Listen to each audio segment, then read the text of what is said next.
reblochon artisanal versus reblochon fait maison. Lequel est le meilleur? Aujourd'hui, je vais trancher la question et vous répondre une bonne fois pour toutes. Et je vais essayer de vous révéler aussi quelques secrets de ce fromage. Je vais comparer ces deux reblochons sur plusieurs critères: l'apparence, la texture, l'odeur et surtout le goût. Est-ce que ça vous intéresse un jour que je vous raconte l'histoire des fromages? Par exemple, ce que ça veut dire reblocher. Je pense qu'il y en a beaucoup qui savent déjà. À vous de me dire dans les commentaires si c'est des choses qui vous intéressent. Bon, déjà, visuellement, on n'est pas exactement sur la même chose. Là, on a la croûte sur le dessus qui est plutôt blanche, qui est assez ferme. Alors que sur le fait maison, je l'ai laissé un petit peu plus longtemps, du coup la croûte est plutôt molle. Je me suis pas vraiment rapproché du reblochon idéal. Ça va surtout se jouer sur le goût. En général, quand je fais mes fromages à la maison, pour essayer de me baser sur la recette, je vais directement chercher le cahier des charges que je trouve sur internet. Comme ça, j'ai la recette la plus précise possible. Mais bon, vous voyez, visuellement, j'ai pas atteint vraiment l'objectif. À vous de me dire ce que vous en pensez. Par contre, comme on doit avoir quelque chose qui est crémeux, là pour l'instant, j'y suis. J'ai à peu près quelque chose qui ressemble. Au niveau de l'odeur, sur ce type de reblochon, on n'a pas une odeur qui est très prononcée lorsqu'il est froid comme ça. Alors que le mien dégage une odeur qui est quand même plus forte, qui est sûrement due au fait qu'il est assez humide.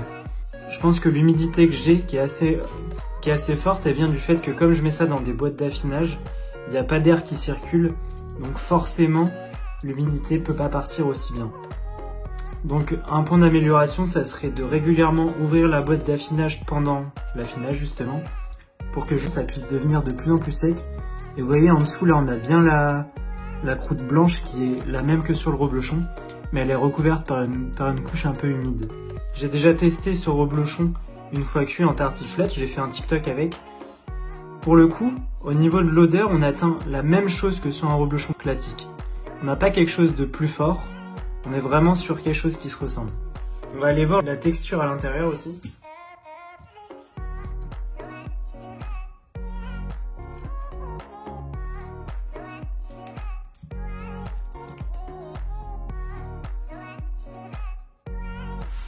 Comme vous pouvez le voir, à l'intérieur, donc là on a quelque chose qui ressemble à ça, assez crémeux. Et pour le coup, c'est quelque chose que j'atteins plutôt pas mal à l'intérieur de mes reblochons. Comme vous voyez, il y a la croûte sur le dessous qui s'enlève un peu tellement c'est humide. Mais à l'intérieur, on atteint vraiment la texture du reblochon qu'on souhaite. Donc là-dessus, on est aussi sur quelque chose de plutôt réussi. Pour finir, ce qu'on recherche le plus évidemment, c'est le goût. Je vais me sacrifier pour vous et je vais goûter ces deux reblochons. D'ailleurs, petite info, est-ce que vous saviez à quoi correspond la couleur de la pastille, juste ici? Quand il y a une pastille rouge comme celui-là, ça veut dire que c'est un reblochon laitier, alors qu'un reblochon fermier aura une pastille verte. La différence, c'est que le fermier est produit directement à la ferme, le lait récolté, il est directement produit, alors que le laitier, c'est une récolte de plusieurs laits de fermes différentes. C'est parti pour goûter.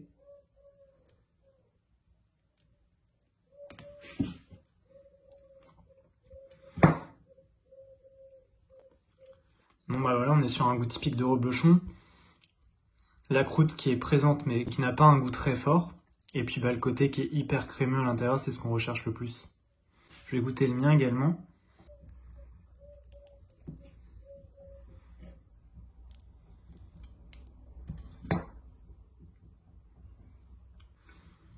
Pour le coup, on a un goût de croûte qui est beaucoup plus fort.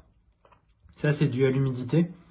Donc c'est ce que je vais essayer de réguler dans mes prochaines recettes. Par contre, pour l'intérieur, on atteint vraiment la texture qu'on veut, crémeuse, avec un goût qui est pas trop fort et qui est agréable en bouche. Si tu souhaites réaliser toi-même ton fromage à la maison, je te laisse aller faire un tour sur mon site internet et également sur ma chaîne YouTube. Tu retrouveras la recette de ce reblochon et tout ce qu'il faut pour le réaliser. C'est vraiment un plaisir d'essayer. On ne fait pas toujours les choses parfaitement du premier coup, mais le but c'est de s'en rapprocher et surtout d'y prendre plaisir. Alors je vous dis à bientôt pour une prochaine recette.